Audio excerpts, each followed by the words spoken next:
حدیث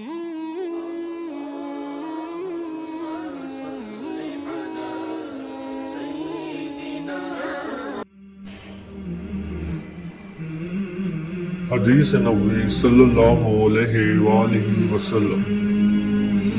رسول اللہ صلی اللہ علیہ وآلہ وسلم نے چند لوگوں کو کچھ عطیہ دیا اور ساتھ وہاں موجود تھے۔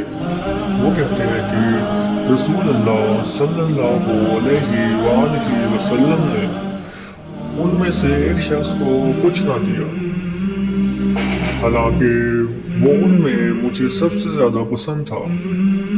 میں نے کہا، حضور صلی اللہ علیہ وآلہ وسلم، آپ نے فلاں کو کچھ نہ دیا، حالانکہ میں اسے مومن گمان کرتا ہوں۔ آپ نے فرمایا، مومن یا مسلمان؟